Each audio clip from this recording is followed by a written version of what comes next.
Welcome to Video 2D. We're going to cover two areas of tax advisor regulations in this video, and then we're going to cover a third area in the next video. In this video, we cover the rules that apply to all tax preparers, whereas the next one covers only those that are members of the AICPA. So SpongeBob goes to see his tax advisor, Patrick. And SpongeBob feels deep down that the U.S. tax system is unfair, and he disagrees with a number of ways that the federal government is spending his money. As a result, SpongeBob asks Patrick to report deductions in excess of SpongeBob's actual deductible amounts. Patrick thinks, hey, it's not my tax return. That was my best Patrick imitation. And so he doesn't think he'll get into trouble. So what is out there to prevent Patrick from engaging in this sort of behavior? Well, we're going to start with Circular 230. This is actually a regulation issued by the Treasury Department, like we discussed a couple videos ago, but pretty much everyone just calls it Circ 230. So Circ 230 covers practice before the IRS. So what is practice before the IRS? Well, that's communicating with the IRS on behalf of taxpayers, or maybe representing a taxpayer at a conference. Maybe that's preparing, filing, or submitting documents, or advising on the preparation, filing, or submission of documents, including tax returns. Maybe it's providing a client with written tax advice on a federal tax matter. These are all practice before the IRS, as currently stated in Circ 230. And that certainly sounds like preparing tax returns as practice before the IRS. However, under federal law, anyone can prepare tax returns for compensation. You are not required to be a CPA, attorney, enrolled agent, or any other designate to prepare taxes. Back in 2011, the IRS tried to regulate tax preparation by creating a new designation known as the Registered Tax Return Preparer. To become credentialed, preparers needed to attend training and ultimately pass an exam. However, a couple years after implementing the new RTRP designation, 3 tax preparers sued the IRS for overstepping its authority in regulating this practice, and the tax preparers won.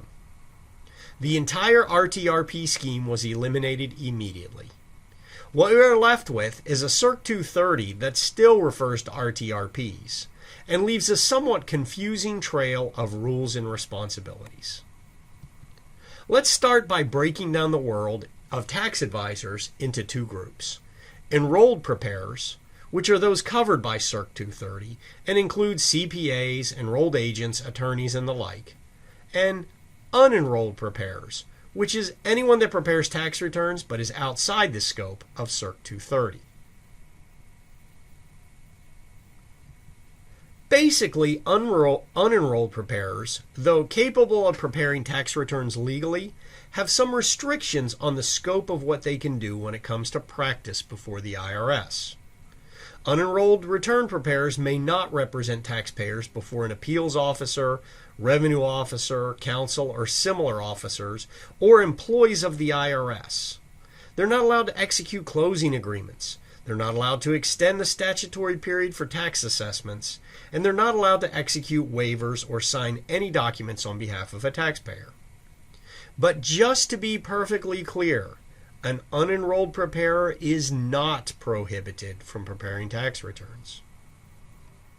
Predating the RTRP disaster, California has regulated tax preparation for some time through a program known as the CTEC program. In order to qualify under CTEC, preparers must have had a certain amount of training, have a bond, have a PTIN, and of course pay a fee. Note that is not a tax.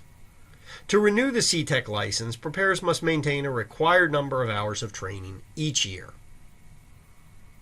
There are a number of exceptions to Circ 230 requirements.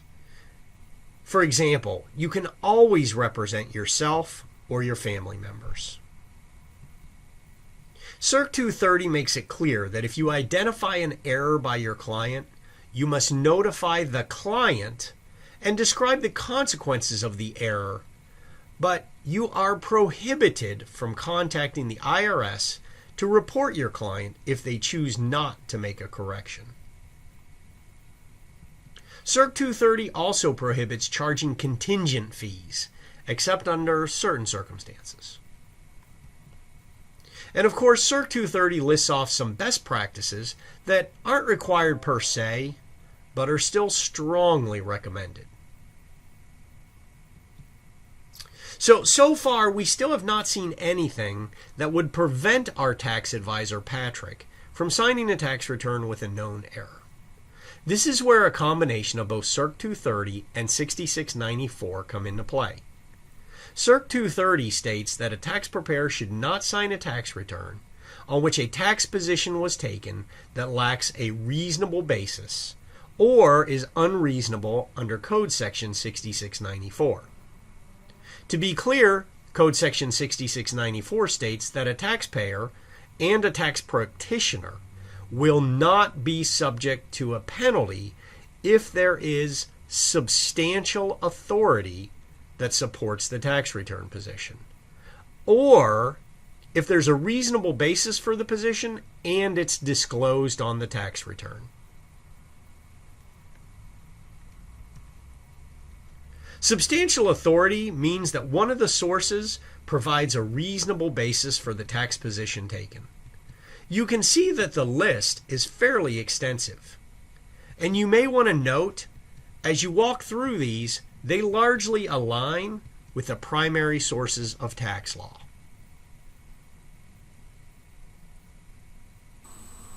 Well, this is the end of video 2D on Circular 230 and Code Section 6694. The next video covers the AICPA standards for tax preparers. Thanks for watching.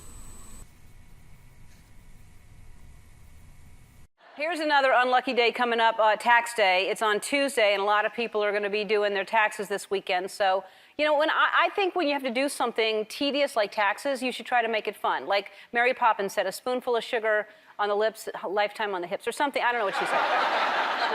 Anyway, I stayed up all night every week, every night this week, trying to think of fun ways for you to do your taxes. And here's what I came up with. You know, if you're going to do your taxes on your own, you're going to need a calculator. But doing your taxes by yourself is so stressful, so I made this. So you can, you know, that's tedious. Then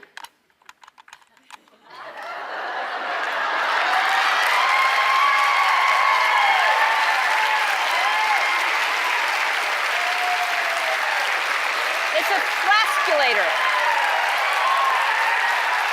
Right? After you take a swig of this thing, you're not really, in a matter of moments, you're not going to care about your taxes at all. I love paying taxes. Thank you, U.S. government. Everyone always has piles of receipts to go through, so there's a fun way to keep them organized. Lauren, come on out.